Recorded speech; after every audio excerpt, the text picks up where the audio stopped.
अच्छा है, बहुत अच्छा। एक बार ताली बजाइए इनके लिए।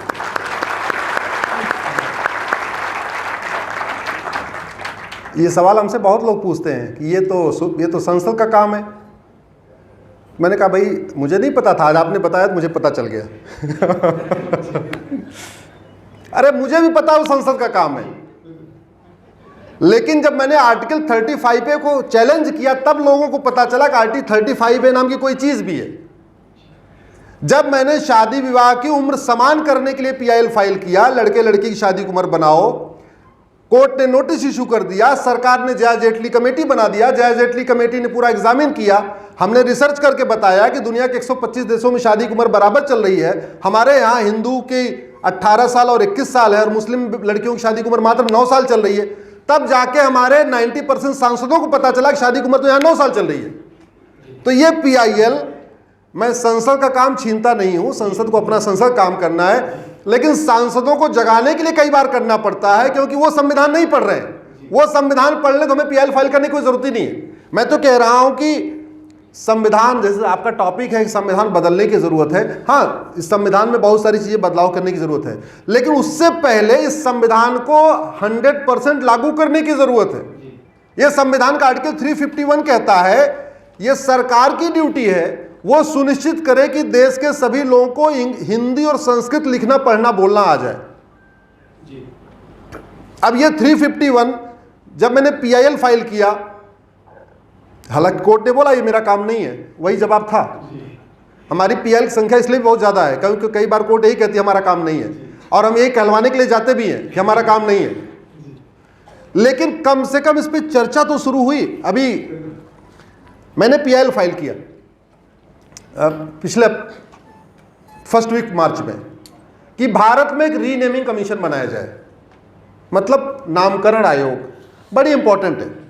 भारत का संविधान कहता है कि देश के नागरिकों को राइट टू डिग्निटी है, सम्मानपूर्वक जीवन जीने का अधिकार है, राइट टू आइडेंटिटी है, राइट टू कल्चर है, यानी अपनी संस्कृति को प्रोटेक्ट और प्रमोट करने का अधिकार है, राइट टू रिलीजन है, अपनी धार्मिक मान्यताओं को पालन करने का अधिकार है, राइट टू नो है, जानने का भी अधिकार है। मुर्शीद खान नाम का लुटेरा जाके कीर्तेश्वरी मंदिर को लूटा, तोड़ा, और कीर्तेश्वरी को तोड़ने के बाद उस जगह अपनी नेम प्लेट चिपका दिया, उसको बना दिया मुर्शिदाबाद। कीर्तेश्वरी मंदिर के बारे में बहुत कम लोग जानते हैं। हमारे 51 शक्तिपीठों में एक शक्तिपीठ है कीर्तेश्वरी, जहां माता का मुकुट गिरा था। अब जहां माता का मुकुट गिरा वो हमारा धार्मिक, हमारा सांस्कृतिक मामला है कि नहीं? हमारा धार्मिक मामला है कि नहीं? जोर से बोलिए। लेकिन हमें वो मंदिर तो फिर भी मिल गया, लेकिन कीर्तेश्वरी स्थान नहीं मिला। तो समस्या ये हो रही है कि जिन स्थानों का वर्णन बाइबल में है वो नाम आज भी आप ढूंढेंगे तो आपको दुनिया में मिलेंगे। जिन स्थानों का वर्णन कुरान में है उनको आप जाके ढूंढेंगे तो दुनिया में मिलेंगे, लेकिन जिन स्थानों का वर्णन हमारे भगवत गीता में है, रामायण में है, रामचरितमानस में है, या वेद में है, या पुराण में है, उनको आप लेंस लगा के ढूंढेंगे तो भी नहीं मिलेंगे। क्यों? क्योंकि उनका नाम बदल गया। महाभारत में गजप्रस्थ का वर्णन है, लेकिन आपको गजप्रस्थ नहीं मिलेगा। क्यों? ये तो गाजियाबाद बन गया। भगवान कृष्ण ने 5 गांव मांगे थे, उन 5 गांवों को आप ढूंढिए, नहीं मिलेंगे। क्यों? क्योंकि इंद्रप्रस्थ दिल्ली बन गया, तिलप्रस्थ फरीदाबाद बन गया, व्याघ्रप्रस्थ बागपत बन गया, सोनप्रस्थ सोनीपत बन गया, और आपका पानप्रस्थ पानीपत बन गया।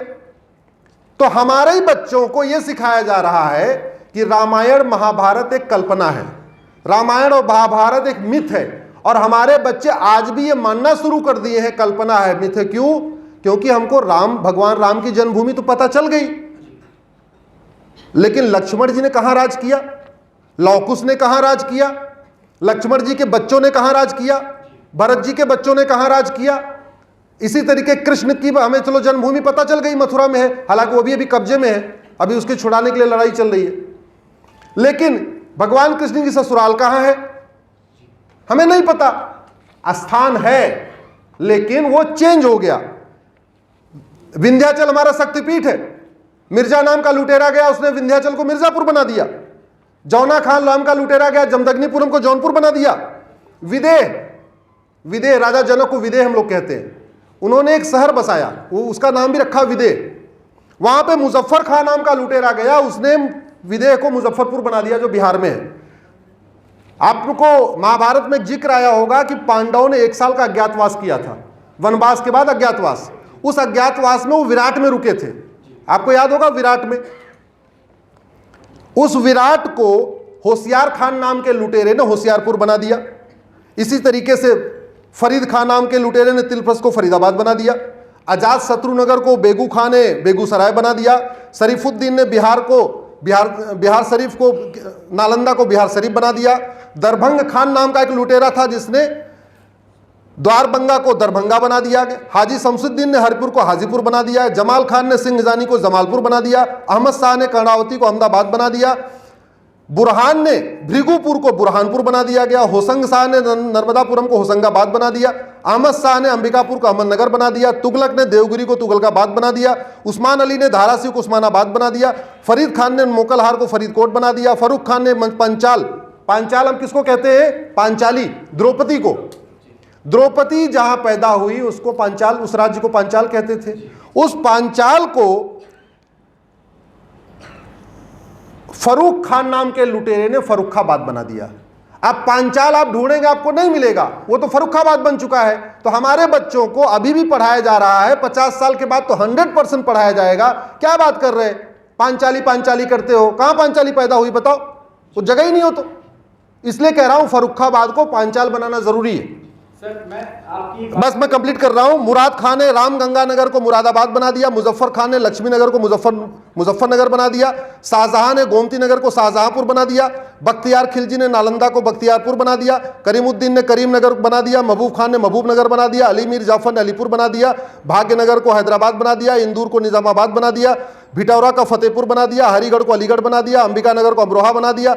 आर्यमगढ़ को आजमगढ़ बना दिया। जसनौल को बाराबंकी बना दिया। गाजीपुर को गाजीपुर बना दिया। मेरा यह कहना है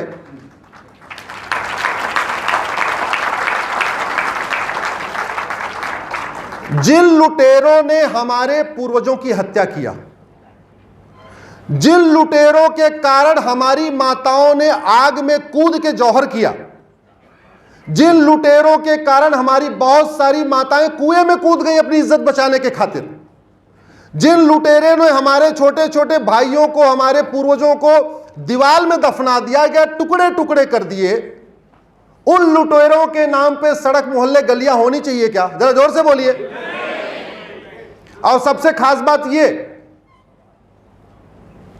दिल्ली इंडिया गेट का सर्किल घूम के आइए, Babar road, Humayun road, Tughlaq road, Ghazni road, Ghori road, Shesha road सब मिलेगी।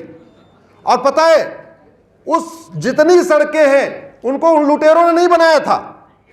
उन सारी सड़कों को या तो मुगलों ने बनाया, अंग्रेजों ने बनाया, या तो बाद वाले अंग्रेजों ने बनाया, आजादी के बाद वालों ने। मैं अपनी बात कंप्लीट कर रहा हूं। न तो बाबर रोड को बाबर ने नहीं बनाया, हुमायूं रोड नहीं बनाया, शाहजहां ने शाहजहां रोड नहीं बनाया, कोई रोड नहीं बनाया। बनाया किसने? अंग्रेजों ने। अंग्रेजों के बाद जो थोड़ी बची खुची थी बाद वाले अंग्रेजों ने, 1950 के बाद वालों ने। क्यों बनाए जानते हैं आप? इन्होंने, अंग्रेजों ने अपने नाम पे सड़क क्यों नहीं बनाई, मुगलों के नाम पे क्यों बनाई? क्योंकि उनको पता था आजादी के बाद इनको लड़ाने का बहुत बढ़िया तरीका है। आप समझिए जरा। और हमें आश्चर्य होता है, मैंने सुप्रीम कोर्ट में जो पीआईएल फाइल किया, मैंने उसमें कहा था कि जिनकी ड्यूटी है संविधान को अपहोल्ड करना, जिनकी ड्यूटी है संविधान के अनुसार कार्य करना, जिनकी ड्यूटी है भारतीय संस्कृति की रक्षा करना, भारतीय संस्कृति का प्रचार प्रसार करना, ऐसे सांसद, विधायक, मंत्री और जज Tughlaq road, Babar road, Humayun road, Shahjahan road पे रहते हैं। इससे बड़े शर्म की कोई बात नहीं है। इससे बड़े शर्म की कोई बात नहीं है।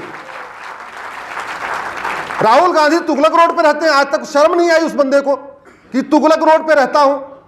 मुझे समझ में नहीं आता, ये सांसद, विधायक अपना पता बताते समय शर्माते भी है कि नहीं शर्माते हैं? अगर जिसको कहना पड़े मेरा पता घर का 14 बाबर रोड है, 13 हुमायूं रोड है, 11 तुगलक रोड है, लोधी रोड है, भगवान जाने इनको शर्म वरम आ रही है कि नहीं आ रही है। मुझे तो बहुत शर्म आती है। सर 2 प्रश्न उठते हैं इसमें। मैं आपकी बात से पूरा सहमत हूं कि नाम बदलने चाहिए, उन लुटेरों के नाम पे नहीं होने चाहिए। अच्छा, बात ये आती है कि समाज में क्या वही चेतना है जो आपके अंदर इस पर जागृत है? आप जानते हैं कि फरीदाबाद त्रिप्रस्थ था, फरीदाबाद के लोग नहीं जानते। मैं रोडों को छोड़ता हूं क्योंकि रोड किसी की आइडेंटिटी नहीं होती, एक शहर लोगों की आइडेंटिटी होती है। When I belong to Ghaziabad, मैंने बचपन से ये सुना, मैं मानता हूं मैं गाजियाबादी हूं। मुझे किसी ने आके बताया, मैं गाजी के बारे में नहीं जानता हूं, आम जनता जागरूक नहीं है, मैं गाजी के बारे में नहीं जानता हूं, मैं नहीं जानता कि किसी लुटेरे ने गजप्रस्थ का नाम गाजियाबाद रखा है।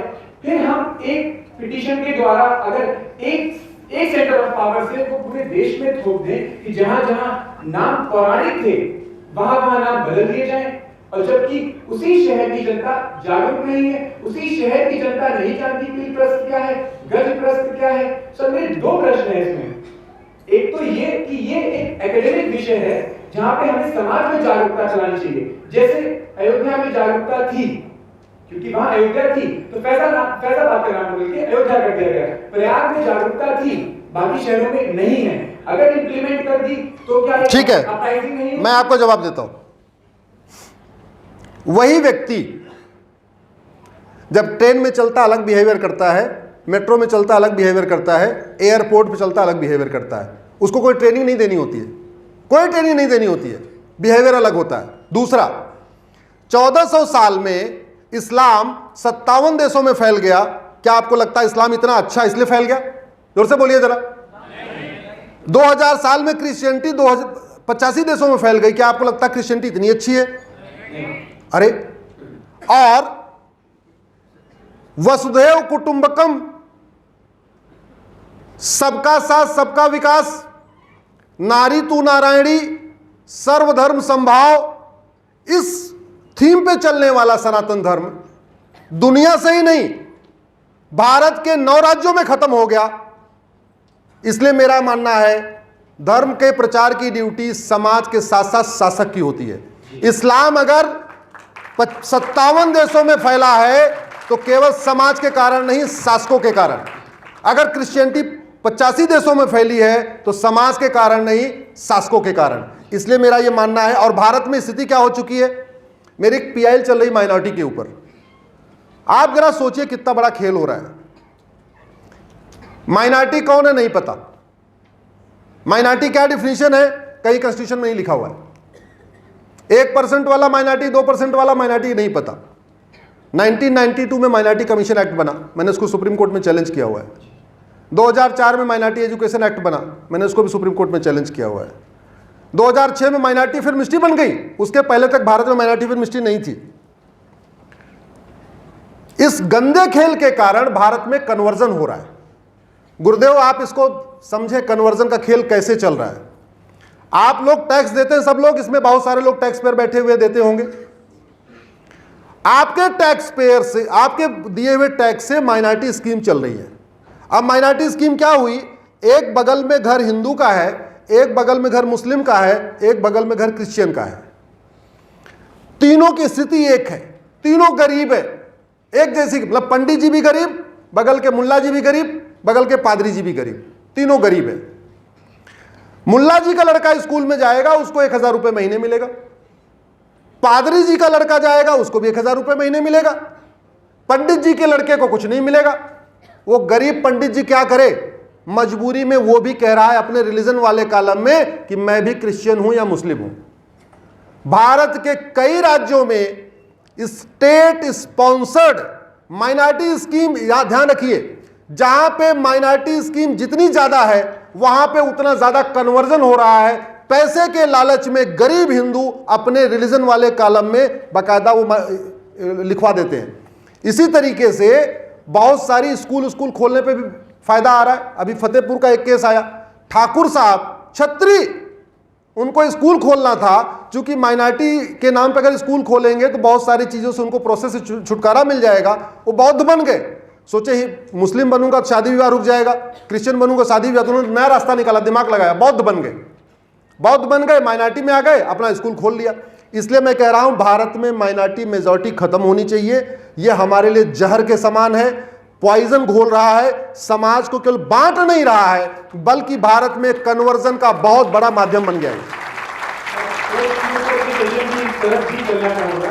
उस बीच एक प्रश्न, एक छोटा सा और मन में आया था सर, कि हम जब मैं पूरा सहमत हूँ कि गाजियाबाद का नाम वही होना चाहिए जो सनातन काल में था, क्योंकि वह हमारी एक्चुअल आइडेंटिटी है। समाज में जागरूकता फैलाने के बाद हमें वही करना चाहिए। बट सर, हम पॉपुलर वॉइस को लेंगे या फिर वो एंशिएंट या पौराणिक? क्योंकि आप जैसे कहते हैं गजप्रस्थ था गाजियाबाद का नाम, पर जो उत्तर प्रदेश से राज्यसभा एमपी हैं, उन्होंने भी डिमांड भेजी है कि गाजियाबाद का नाम अग्रसेन नगर हो जाए। तो हम इसमें नहीं, बहुत अच्छा, हाँ बहुत अच्छा। देखिए क्या हो रहा है, पॉलिटिकल पार्टियां दो चीजों के लिए काम करती हैं, या तो वोट के लिए या तो नोट के लिए। जोर से बोलिए, या तो वोट के लिए या तो तीसरा कोई काम नहीं करती। मैं रीनेमिंग कमीशन क्यों कह रहा हूं? मायावती ने भी बहुत सारे स्थानों का नाम बदला, लेकिन उन्होंने क्या बदला?